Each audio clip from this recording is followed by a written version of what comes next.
tries to mug you? What? What if your government tries to throw you in a can? What? You're gonna want a shotgun. Oh. What? An automatic rifle. And a lot of ammo. Good?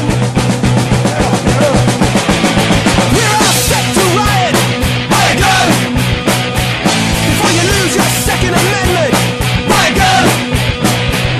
They'll burn you out like a Waco. They'll stick your ass in a camp.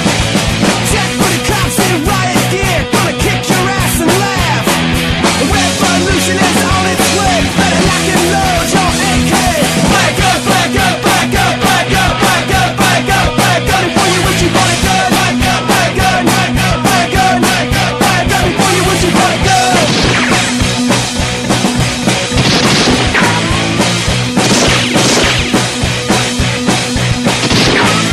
We're all set to riot. Buy a gun before you lose your Second Amendment. Buy a gun.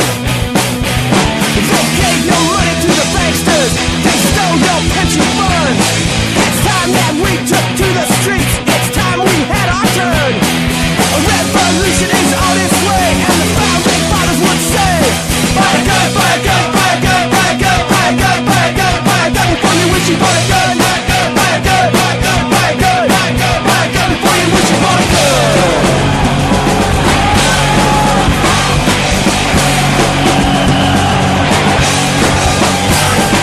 Riot in the streets.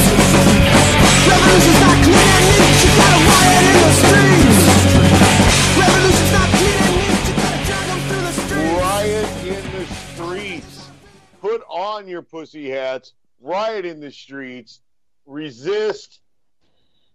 Stand against the orange-haired Cheeto leader. This is Primer Time on UCY.tv. My name is Michael, and I was just totally lying about all that crap at the beginning.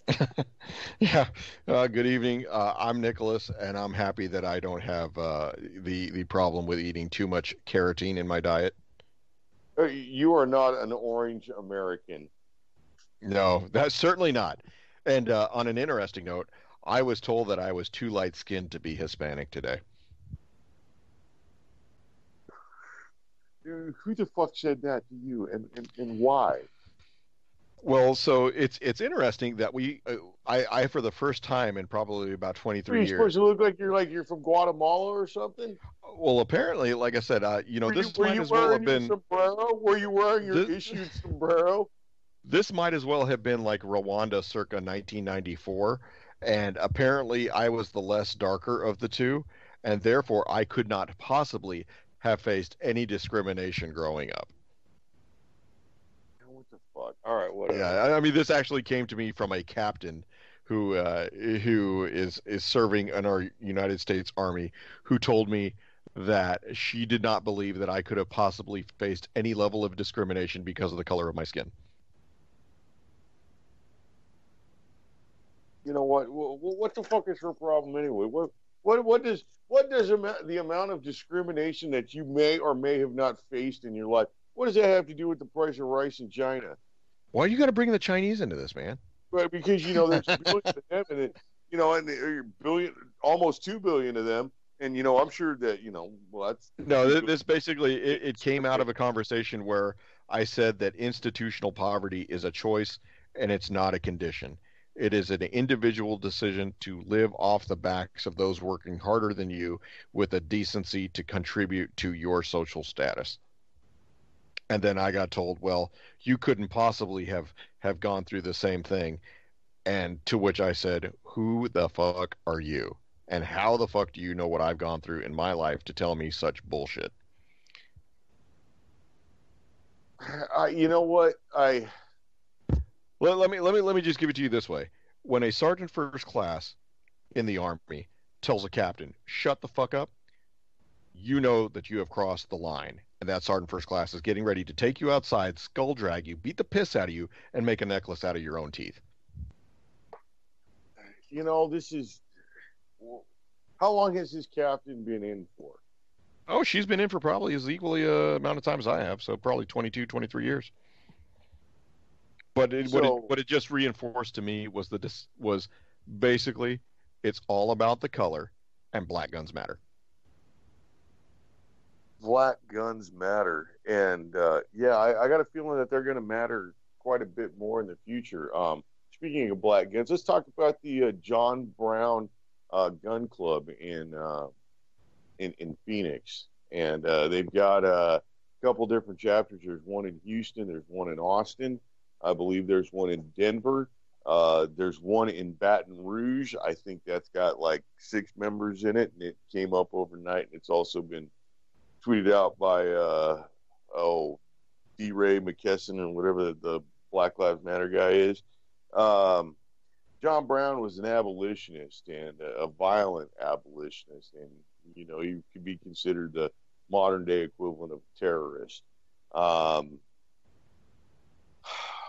He's not a founding father. I don't know, controversial figure in American history, and these people have chosen to, you know, jump upon him as their namesake, and they've taken to having armed protests, and it's been kind of interesting. I don't know, how do you feel about it? So, you know, I really haven't heard anything other than taking a look at some of the things. Apparently, this is a left-wing group that shows up at pro-Trump rallies. Yeah. I guess they fall under the Antifa banner, so the anti-fascist, which really means socialist, which really means communist. It's just commies. Commies and stupid college kids. Well, I mean, they're all one and the same. They want to take they want to take advantage of the subsidies. So, yeah. So they're all communists and socialists. Basically, I mean, the way I look. Go ahead. No, I was going to say basically the way I look at this is you have the right to peaceably assemble, and the right to peaceably assemble is loosely defined in different states across the land. But what basically comes down to is you are no longer peaceably assembling the second you instigate violence. Is that like a correct interpretation of that loose definition? I kind of agree with that. Well, let's take something else into consideration. You know, considering the time, and you know, as a living document and things expand and all that. How do you feel about protesters wearing masks? So, you know, that is actually prohibited in many states and local jurisdictions. So that's a no-go. The way I look at it is, if you want to stand up and be heard, and you've got a legitimate grievance, you do not need to hide behind a mask. Do you think that there's a correlation between people who wear masks and the people who instigate violence at the rallies? And of those people who do wear masks and instigate violence at rallies, how many of them are wearing boots that were provided by the department? Which department are we talking about? Sometimes Black Bloc is influenced and sort of infiltrated by police departments. Like it happened at the WTO in Seattle. It happened at the one in Montreal, or was it Toronto? You know. Yeah, you know, the way I look at it is this: is that you know, anybody who's of average intelligence, not necessarily somebody who's bright or somebody who's less than bright, anybody who's of average intelligence who has not committed a felony has a right to own a firearm and can show up wherever they want. However, when you start putting on a mask to hide your identity, because that's really the only reason for somebody to wear a mask, unless they're in an area where there's a sizable amount of air pollution, dusty protests. Yeah, you don't need to do that, and you should feel safe in the conduct as long as it's lawful to show your face. So, you know, for the matter of that, obviously, if these folks want to show up and they want to have a counter protest to a pro-Trump rally or to a pro-government rally, remember, you know, it was during the Bush administration that we first heard the term dissident is entirely American, right? You know, to be a dissident is well within the rights and honored traditions of being an American, or being able to voice dissent. There was no dissent during the Obama period, and as a matter of fact, anybody that was voicing dissent was automatically a bigot. racist or a bigot or or racist or whatever. And then obviously anybody who didn't want to vote for bitter Hillary clinger. Clinton was the misogynist, the xenophobic. I mean, it was like they ran out of adjectives. I mean, it's like you can only throw so many adjectives at somebody before they're like, well, Well, after okay. a while, I mean, you know, whatever. Yeah, all right, call me that. I don't give a fuck. You know, Well, I mean, most people are like that. Like, yeah, whatever, call me whatever. But you take a look at this. One of the no, banners you know that what? they I had. would disagree with you. I would disagree with you. There's certain words that they can throw at you that make a lot of people recoil. You throw anti-Semite at people, and I'll tell you what, they start doing the two-step. They jive. Well, they means the Hebrews enslaving you, right? Well, that's exactly what they means. But the people who are on the receiving end of being called an anti-Semite, yeah, they always end up, you know, having to dance around that. And, you know, oh no, I'm not actually. Well, who gives a fuck if you are? You know, So take a look at this.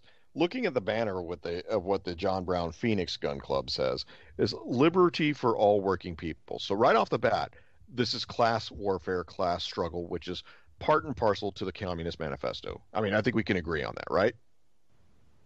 absolutely. When you pit the working masses against what do they call the bourgeoisie or Yeah. the ruling class? Okay, so Right. we have class struggle, which identifies this right off the top as being a socialist or communist movement. Then they go further and they identify the people that they qualify as working folks to include migrants, folks of color, indigenous, refugees, trans and queer, Muslims, and Jews. What do any of those categories have to do with people who work? I could guess it like trans and queer. I'm sure there's like something like in the hooker industry for that. Jews, well, I mean, fuck, that's a business as being a Jew right there. I mean, that's a lot of fun. Do you know how much work it is to complain about being oppressed all the time and reminding people about 6 million all the time? Fuck, Well, that's a full-time job. I mean, when you take a look at Muslim, I mean, you know how hard it is to try and get a sick day when you're supposed to go out there and commit a suicide bombing. I'm just saying. You know and how on you know how top of that, you got to pray 5 times. yeah, and not only that, I mean, you got your other folks who are religiously inclined. They're going to sit there and they're not going to take you seriously as a jihadi if you say you can't make a suicide bombing because you're sick. You know, and I mean, wait till workman's comp like starts, paying on like back injuries because you had to like pray. You know, you like threw your back out like facing east. Yeah, well, That'll happen. whatever. I mean, the way I look at this is if you want to show up, put it this way: if you want to show up at the political rally of your opponent, you're not there to have a good time. You're there to instigate, because you know what? Arguing with folks at a rally is just about as useful as arguing with people on the internet. You're not going to change anyone's opinion, and there is strength in numbers, right? Right, absolutely, yeah. It's the greatest hive mind situation possible. Right. Noticing that last little Phoenix rally of that Phoenix chapter of that group, they probably had about 60 strong, and weapons wise, it was a smattering of AR-15s, and I can't differentiate, at a glance which one is Rock River, which one is Spikes or anything like that. AR-15's an AR-15 to me, kind of. AK-47s, on the other hand, I can readily identify at a glance. And the AK-47s present were all lower end AK-47s, post band, nothing fancy. They were all WASRs. The Romanian imports, those are made from a thinner metal than like the original mil spec models. For the stamp models, at least. Of those 60, I would say there were 6, maybe 10 of them that were in somewhat fighting shape. And by fighting shape, I mean that means they could run to the mailbox and back without dying. A couple of them were kind of like ironic hipsters. And one that really stuck out to me was a kind of a chubby girl. Dressed like kind of like a 50s poodle skirt girl, cat eye glasses and all that. And she's got a wasser, and I'm like, what the hell are you gonna do with it? It was almost like it was a fashion. It's a prop. It's a prop. It was, yeah. This is like a fad, and those are the people that scare me, man. Because seriously, I'm not scared of like the the 62-year-old dude going to a Trump rally who, like, decides he's going to hide his crappy 9mm under his jacket and go to that thing because he's, parked in a shitty area or whatever. I ain't scared of that guy. But I'm scared. I'm scared of, like, Poodle Skirt Girl with the AK-47. Goddamn, absolutely. Yeah. Well, the way I look at it is, hey, if you're man or woman enough to pick up a gun, you better be man or enough a woman to deal with the consequences of your actions. Well, I mean, honestly, like, you start looking at them, and like that last gun show I went to, I looked a little bit about of the body armor and stuff, and she'd take 2 of them AR 500 plates across the stern there. Yeah. Well, the way I look at it is, Riot Control 101 tells me that the person who picks up the Mega 1 is the first one to catch the bullet. So. Yeah, I mean, I think the mouthy one, and then watching some of these, Antifa protests, like.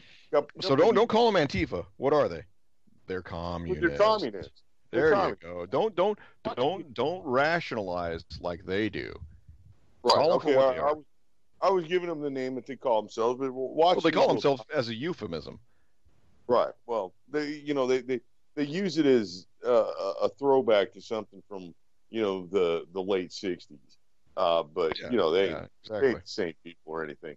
But watching these protests, and like they go around and like they bust up windows like Starbucks and Foot Locker or whatever. All right. So they're committing a crime because busting up a window is basically what you're looking at is property damage, right? Right. So you're looking at either an assault or you're looking at a larceny, probably a combination of the two. Aside from the crime, because I mean, in the end, it's a busted window, and really, if you really think about it, get down to brass tacks, it's like it helps the economy because now somebody got to pay for a window and all that kind of shit. Whatever. No. That doesn't help. That doesn't help the economy. That's a repair. What helps spur the economy is new growth. That's a repair. That's keeping somebody in a minimum wage job. You get somebody who's a builder who has to deal with a corporation to come in. What's that?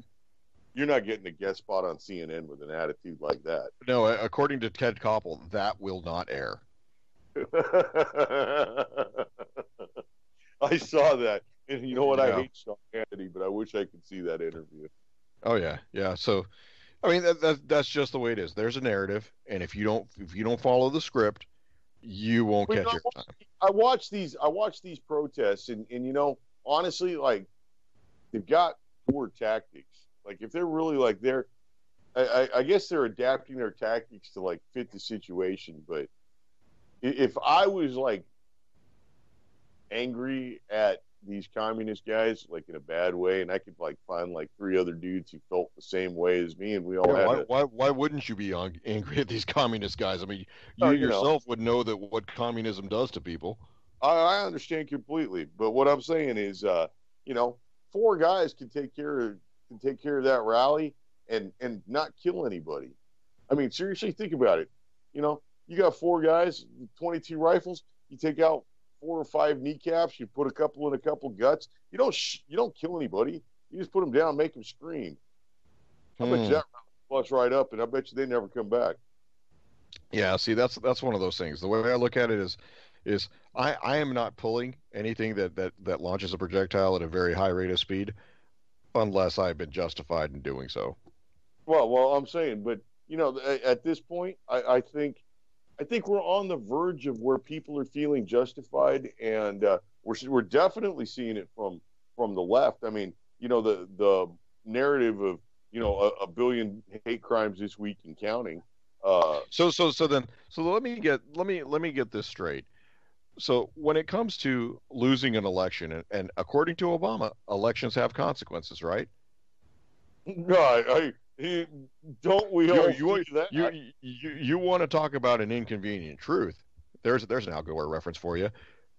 If elections have consequences, then why the hell is Charles Schumer telling America that the Republicans who won an election should have to work with the Democrats to find a Supreme Court nominee who, shouldn't be allowed to implement the same rules change that the Democrats themselves did, regardless of whether it was for the Supreme Court or an appellate court? Please explain that to me. Because if I'm a student of history and I know that the winners write the history books and that I can explain that to you absolutely right now. And I'll have to explain it to you with a No, no. question. Explain it to me, and then tell me why my logic is incorrect. I'll do both with one question. No, not with a question, with a statement. No, absolutely. Well, okay, it's a question that is a statement. How many countries does Charles Schumer? How many and which countries does Charles Schumer hold citizenship with? There's your answer. Yeah, well, put it this way: if I There's win your something, answer. if I win something, or I conquer something, I don't ask for the vanquish on how I should govern. And that's basically what it comes down to. They are a vanquished party.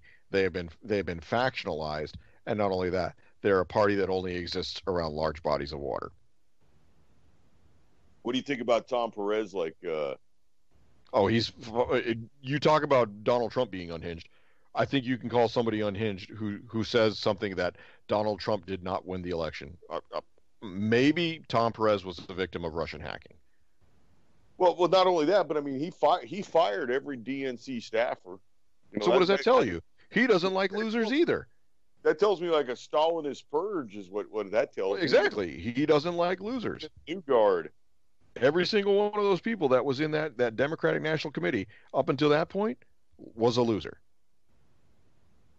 Well, a loser or a cheater. I mean, shit, Donna Brazil went on CNN and admitted that she sent out a tweet saying that she actually did what she had to do. You know, she had to help the party.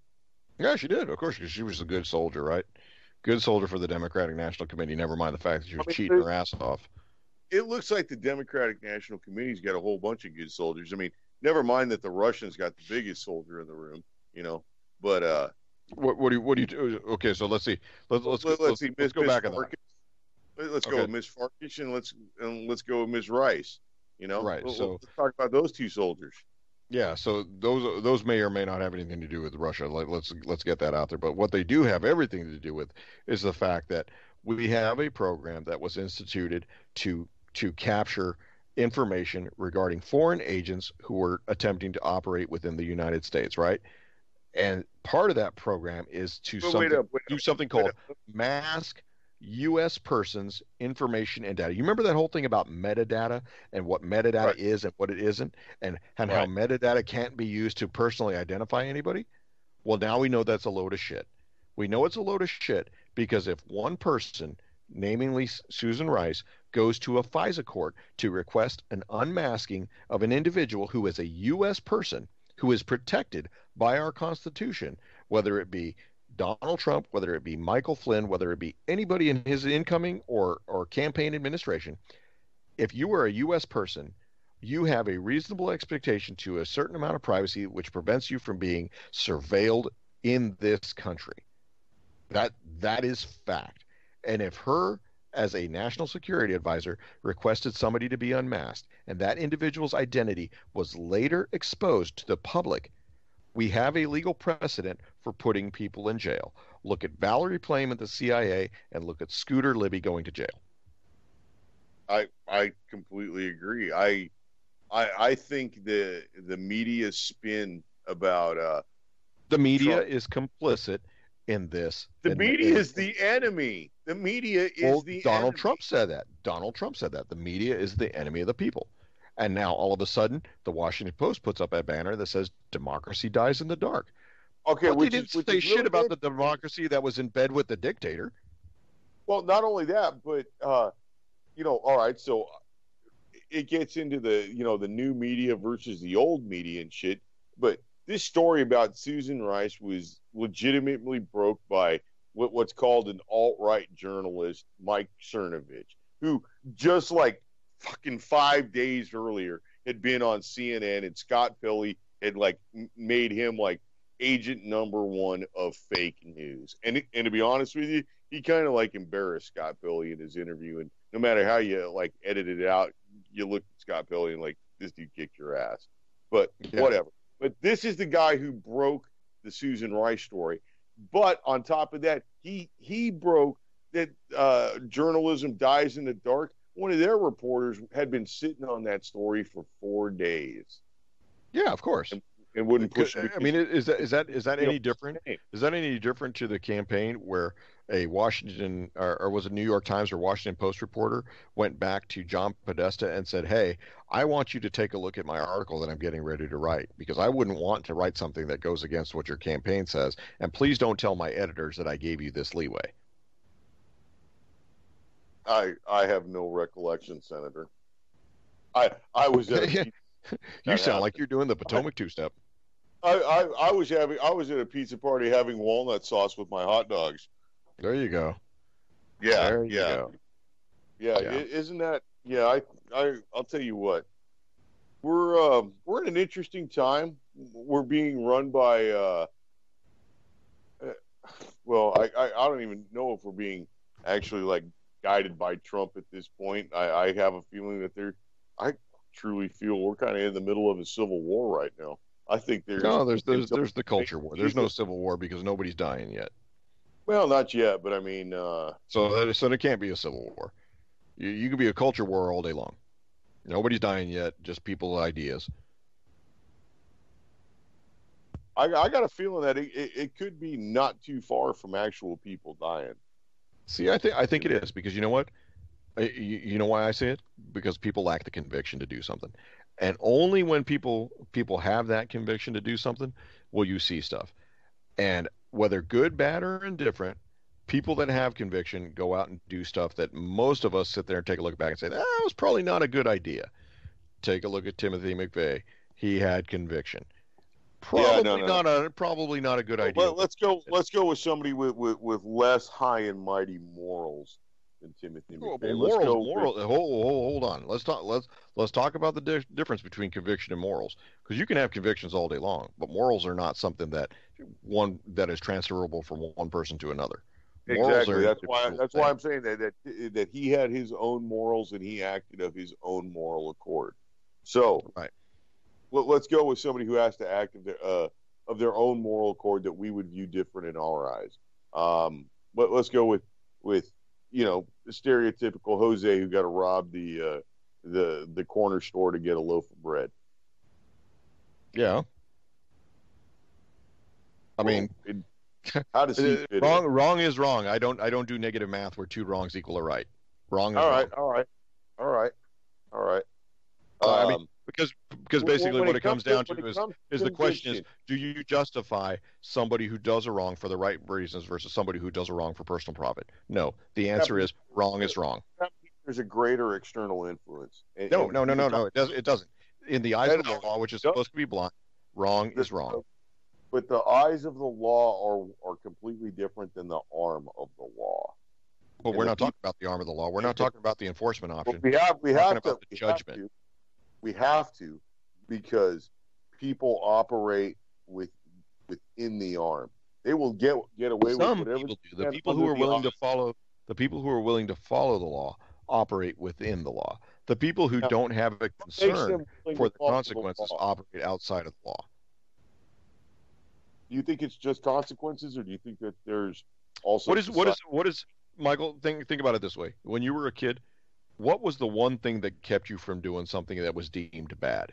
It wasn't that doing it was bad. It was that you were not willing to accept the consequences for the action. I did not want the ass beating, which was a consequence, right? But we also were not. Yes or no? You got to get the agreement. Oh no, I totally agree. I did it because I behaved. So we can say that the fear of the consequence is a motivating factor whether or not somebody undertakes that action. That's true. But now we have to look at some extenuating circumstances. This is the rationalization. It's not necessarily rationalization. It's just a question. But that's what extenuation circumstances are. They're a rationalization for an action. Well, then I'm not saying extenuating circumstances is rationalizing an action. I'm saying take a look at it from a different stance. What if I decided to risk the ass beating to do whatever it was because I was hungry, I was thirsty, I needed whatever at that point? Then you were willing to accept the consequences of your action. Even though it was towards a innate need that when you're looking at a kid who's got an innate need, that's probably a real need. It's not necessarily. I'm not saying that the need is real or not. I'm not, because I was present in 1993 or 94 whenever there were the Rodney King riots and people were breaking down the glass windows at the CVS's and the WalMarts and running out of there with Huggies and Pampers. That's not what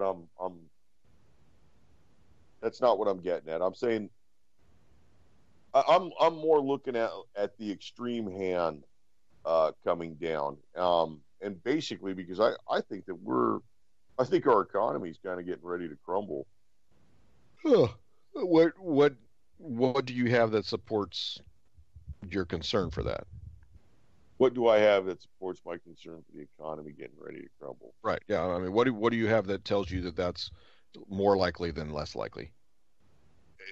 Jobs are for lower income Americans are increasingly becoming more vulnerable to automation and robotization and elimination and internetization, to where Okay, so but look at it this way. So I mean, since you said earlier we got to look at it from a different perspective, are we looking at that as a consequence, or are we looking at that as a benefit of to who? Research, development, and Benefit progress? to who? Benefit to who?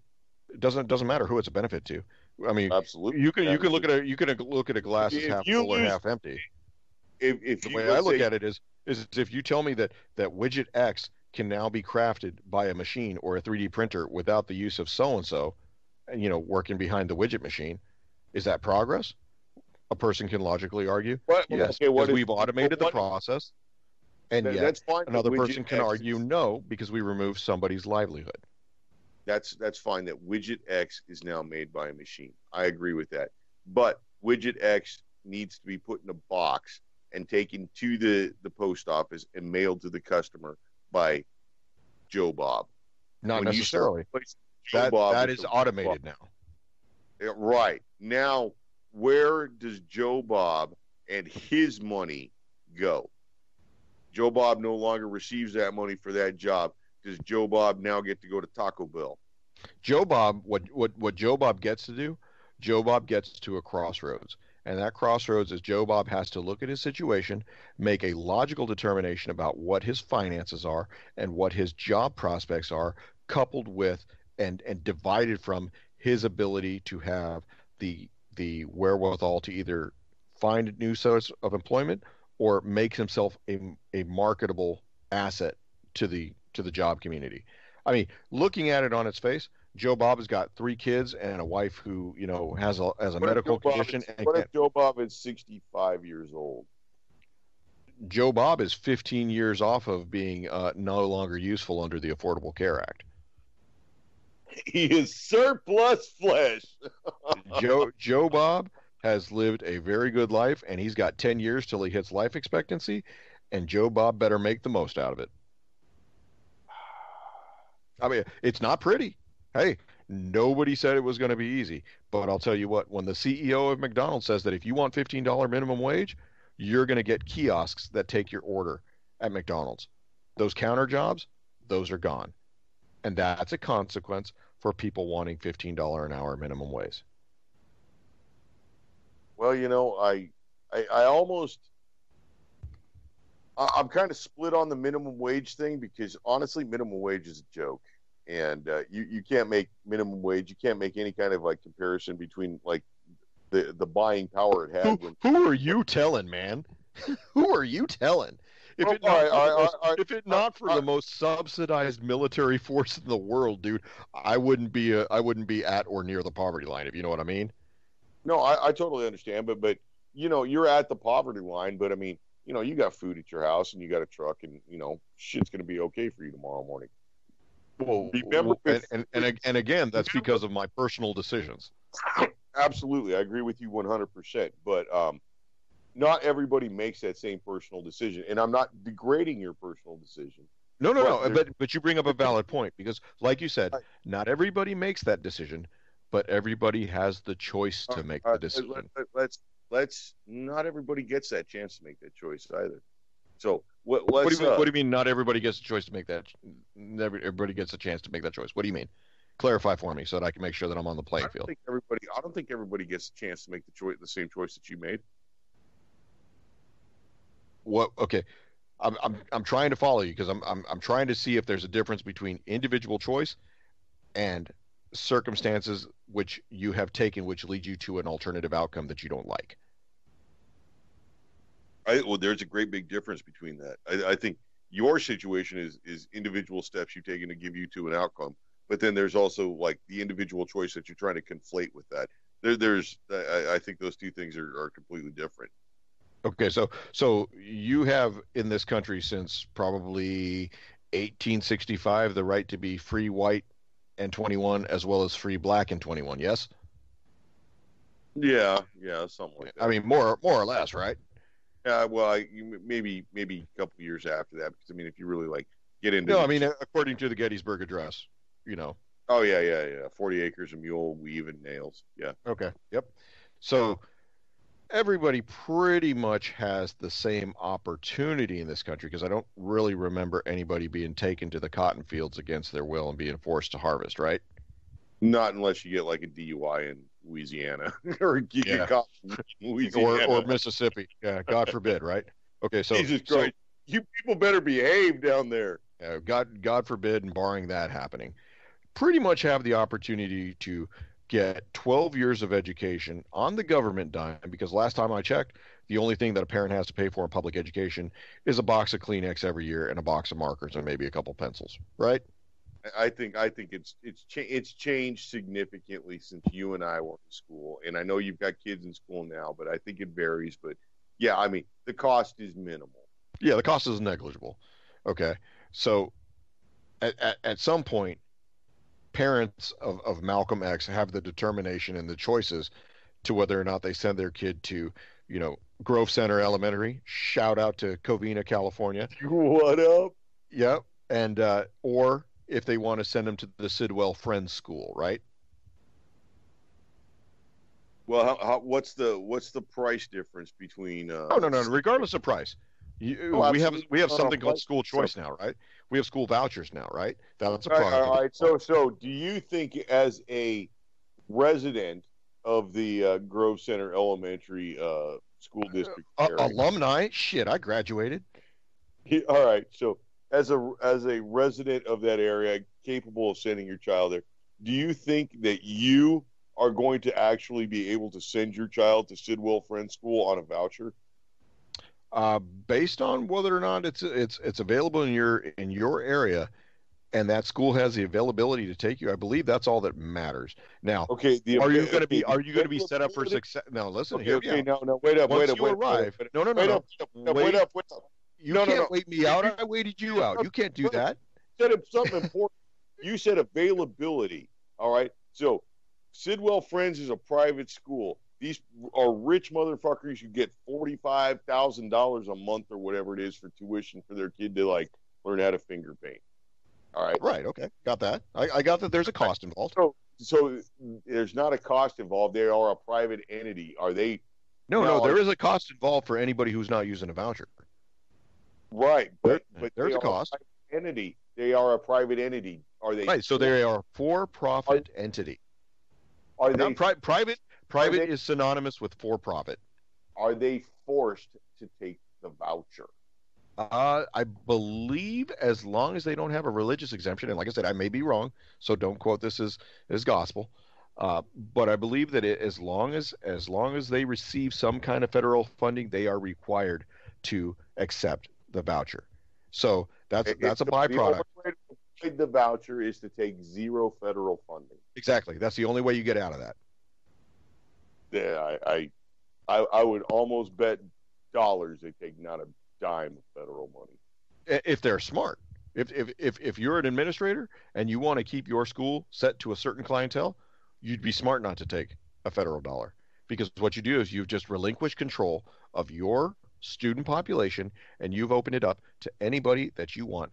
Now, this isn't India. We don't have caste societies, but that doesn't mean that there are not undesirables among us. So, I mean, I'm a very well-traveled individual, and trust me, I know what happens when there are undesirables among a certain population. They are shunned, they are spurned, they are not equal, and they are not treated equally. So, I totally get that.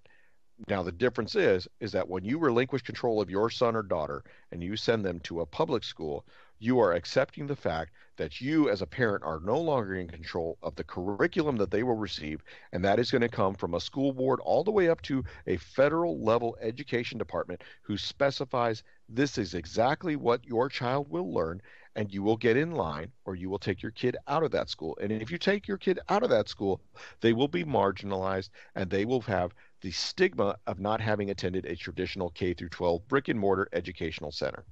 Homeschooler.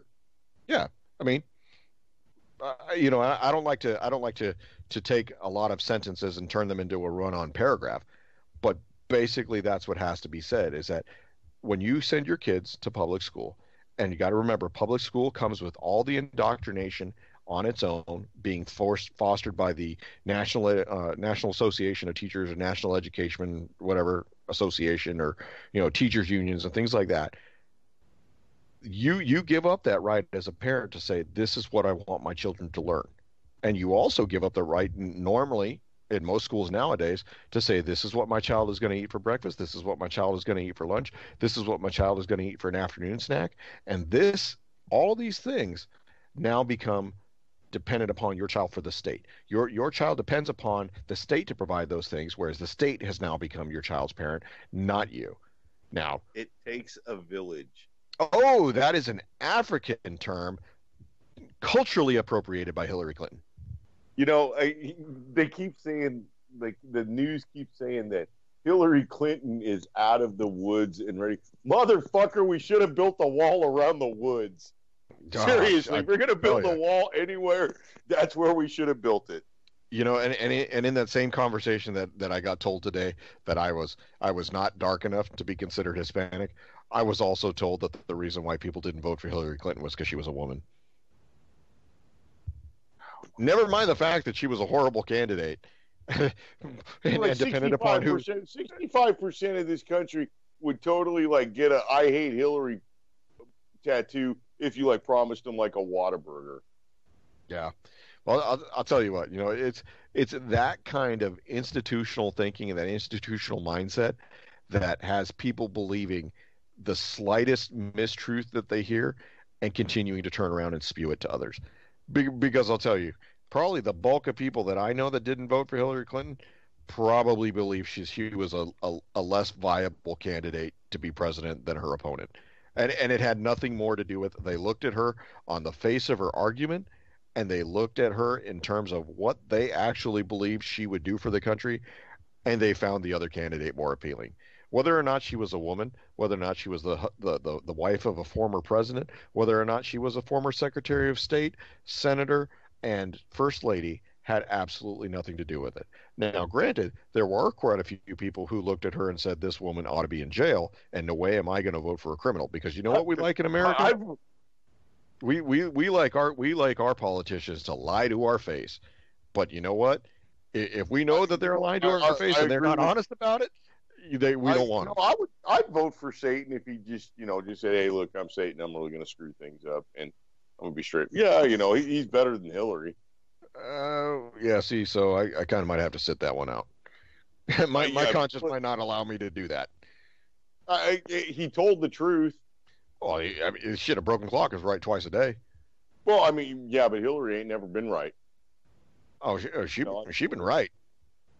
She been right before. She been right that Bill Clinton had sex with that woman. Bill Clinton looked like he got the Haitian strain of the HIV. I'll tell you what, he's still kicking.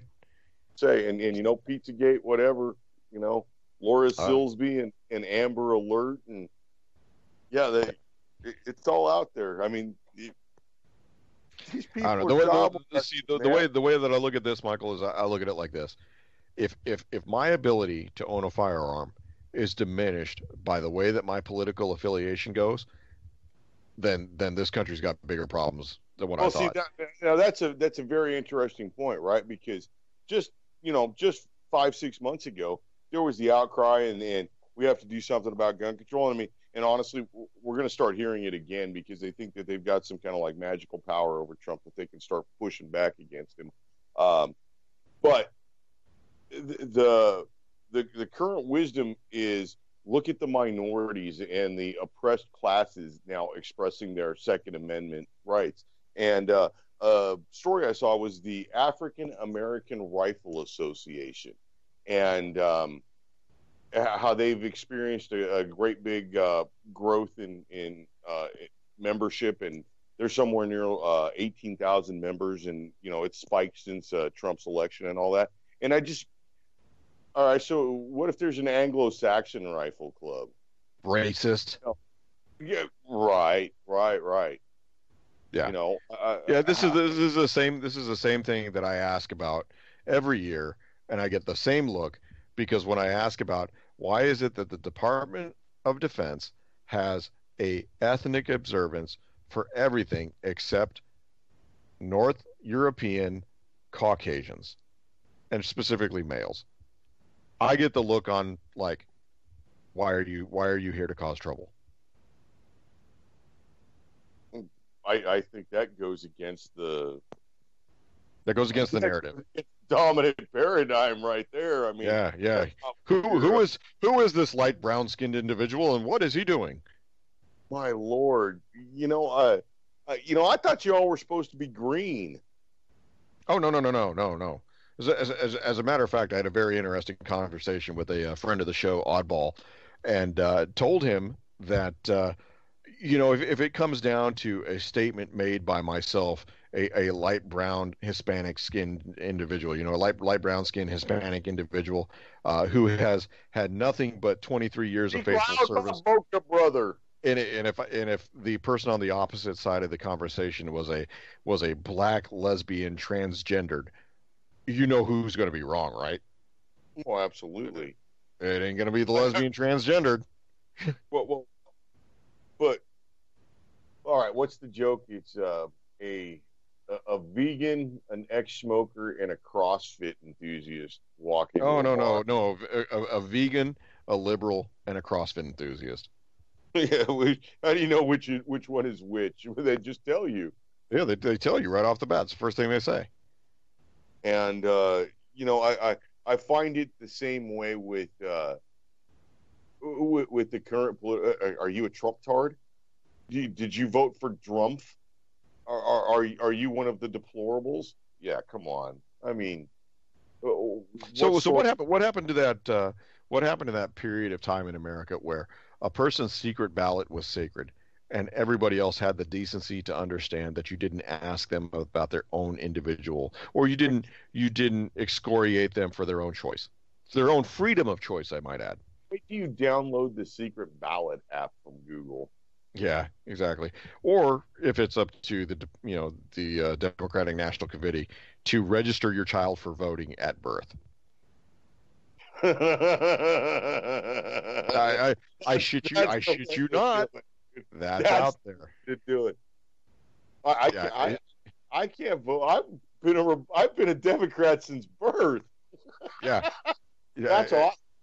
Yeah, I saw that yesterday, and I was just like, you've gone off the rails. There's no help for this one. Let's move on to something that can be saved. Well, there was a bill in California to ban fake news or to put some kind of tax on fake news, and like in the California legislature. I mean, because it's California, man. They'll propose anything. And so speaking of California, we have a favorite person to pick on from California. He's a member of the California Assembly by the name of Kevin De Leon. Homeboy Kevin De Leon. Kevin De Leon of Ghost Gun fame. How's the magazine Clipazines doing? Yeah, the magazine Clipazines, right? Kevin De Leon has just pushed an amendment through the California Assembly that makes California a sanctuary state. A sanctuary state? All right, so did you see Sean Spicer, the press secretary, talking about sanctuary cities? Because the Mossad mayor of Chicago, Rahm Emanuel, the former IDF soldier and ballerina, is pushing through a Chicago ID card, which will ensure the sanctuary status and make sure that the the dreamers and the refugees and whatever, they still get their benefits. Yeah, so that's not all entirely different from Mayor Comrade Bill de Blasio did in New York, right? So, bitch, what is going on here? No, this is a playbook. This is exactly People what are this making is. the mayor of Seadrift look like a sane man. Well, I mean, he's so like I said earlier, in places with a significant body of water, which Seadrift is, what is the overall leanings of that town's government? Half retarded. I mean, seriously, sometimes. Well, half retarded is a very wide definition. We have plenty of half retarded folks in the army, so and that's not to say that we don't let the full retarded people in out there. Right, so Shout out to James Ewald. Never go full Ewald. We'll have to put his name in the title. Oh, I totally have to drop a dime on that motherfucker. Fuck dimes. I'm gonna drop a manhole cover on him. All right, well, we'll get to the Ewald story later, but like my town is, I live in a rural area, and this is kind of like town that technology and time forgot. I mean, we could be compared to like what was Mayberry. Instead of like Aunt B and moon pies, we got T-Mobile phones and methamphetamine. But that's all. I mean, in LA during the late '80s, they had cell phones and bean pies. So I mean, moon pies and bean pies, they ain't all that far off the difference. Yeah, well, no, it's a little bit different here. So I mean, like I would say that our city council is fairly conservative. I mean, shit, two of them are like church people. I mean, like, okay, so church people has nothing to do with your political leaning. Like, that just means if you're religious. Well, they're religious there, but it's you can be religious and you can be liberal. That's entirely possible. Not here. Sure, it is, because are they taking any kind of subsidies from the county or the state government? Oh, I'm sure what they get, whatever kind of 50c3 church deal that every church gets. Yeah. I mean, I don't think they get the Federal Bureau of Baptist Church money or anything like that. I mean, there's nothing like that. But I mean, they're fairly conservative, older white people for the most part, except for Rainier. Yeah. So, I mean, it's my town's not a good place to like make judgments off. Oh, okay. Well, hey, we better hit some firearm safety. Hey, before we get some firearm safety, I got to take a moment out. Friend of the show had a tremendous loss, and I'd really like to give him my deepest condolences and express any kind of help that I can offer to him. Marcus, Captain Gringo, good friend of mine, good friend of the show. His mom passed, and I'd just like everybody to kind of give up a good thought for him, and we see him, say hi, and that's about it. Yeah, well, Gringo, sorry for your loss. I'm not an overly religious guy, but I firmly believe that God gives the most difficult things to handle to the people who can best accept it and move on. I think he did an admirable job. So best wishes to his family, and sorry for your loss, man. All right, so 4 rules of gun safety. First rule is every firearm is loaded until you physically and visually inspect and ensure that firearm is not loaded. So go ahead and drop the magazine out first. Go ahead and then release the slide, check the chamber. Go ahead and flip the cylinder out. Make sure that none of the chambers are loaded. Break the action apart. Rack that pump. Make sure that there's nothing in that magazine. Rule number 2, keep the muzzle pointed in a safe direction at all times. Do not cover anything you do not wish to destroy. Rule number 3, know what is your target and know what is beyond your target at all times. And the most important rule, the 4th rule, is keep the booger hook off the bang switch until you're ready to discharge the weapon. There are no accidental discharges. Every one of them is a negligent discharge because you disobeyed the rules. Yep, that is true. And I'm not necessarily a rule guy, but man, those 4 rules are like, that's really what counts. I mean, Nick, you're far more of a rule follower and form filler outer kind of a guy than I am. I can't budge on those 4 rules. Oh yeah, yeah. And I'm not exactly the guy that's going to break any other one of those four. But I'll tell you, here we are getting knee deep into spring. People are actually buying up the turkey shot number fours, number fives. Most states they'll have turkey season opening up next week. We just had here in the Commonwealth youth weekend. Had a couple folks out there, and yeah, they had some good turkeys on the ground. Are you going to start loading up on shotgun shells? So actually, it was like Christmas. I went through my truck yesterday, opening up rucksack that I kind of keep in my truck for emergencies, and lo and behold, I found an entire box of 100 rounds of shotgun shells. That's It was awesome. it was like it was like Christmas in July. Was it that big Winchester box? Yes, no, not you Winchester. It was Federal. Federal. So is it what color box is it? I've got the same. I've got the Winchester box right now. It's black and red and white. Yeah, And, black and red. That was the one. Okay. Yeah. Yeah, it's loose packed. It's not in individual boxes or anything. Yep. Yeah. What do you think about the hot glue or wax slug idea for cheap shot like that when you find a deal on, because I mean I think that box of 100, I think I paid 21 for it. Yeah. At Walmart. The way I look at it is I personally won't get into creating shot shell loads. It's not feasible for me to do that. I don't have the time. Yeah. I mean, if you can do it and they work and if they don't ruin your barrel, I mean, more power to you. I just personally I've not, any of the ones that I've tried have not ruined any kind of barrel. I mean, it's you're using a binder that's seriously, it's much softer than the metal in the barrel, so there's a very small chance. Just thinking of different things. I was thinking about there's different size shot, and usually the smallest shot you find is like number 8 or maybe even 8.5, and like trap loads or something like that. And I was thinking about, what if you got some of the super fine shot, like maybe like the number 20 shot or something that they use for like sandblasting, and you were to take that and make a hot glue slug out of that. You've got much less area for the glue to sit.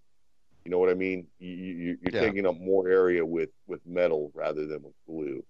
And I think you'd still keep within the weight parameters. And I think that'd turn out to be some kind of devastating slug. I mean, you'd have to actually do that stuff on some kind of representative target, whether it be, like a hog carcass or something like a side of beef. I'd be interested to see how that actually performs. I'll tell you what. No, that's going to make a mess. The ones that I've done out of hot glue with like number 7 or 7.5 or whatever, they were fairly devastating. So I mean, I can't see your delineation between your willingness to reload ammunition, but you're not willing to like tinker around. Because mainly because I don't have the required press to handle shotgun shells. Well, you see, that's the beauty. You don't actually have to reload the propellant portion of it. You just reload the payload. Yeah, but you got to have a press in order to be able to do that. No, you can do it with your finger. Oh, I know my fingers don't exactly work. Hence the reason why I don't type very well. Well, I'll tell you, you should check out a couple of there's a myriad of videos online on how to make the hot glue slugs versus wax slugs, and I'm telling you, they're fairly interesting. It's something worth looking at. Oh, cool. I'm kind of like hesitant on wax glue slug or on the wax slugs, just due to the temperature in my area. I mean, it gets warm here, and wax has that's it. Yeah, that was Ladies it. and gentlemen, thank you. Wow, that was a fast hour. Look, this is UCY.TV. Jules works her ass off for this show. So if you got a couple of bucks, do us a favor and send it her way. She keeps us like doing this. There's plenty of good radio here. There's plenty of radio that's far better than we are. Give it a try. Throw a couple bucks, Jules, her way. Everybody, thanks a lot. We appreciate it. Patriots do. Fight good, fight good, fight good, fight good, fight good, fight good, fight good. You wish you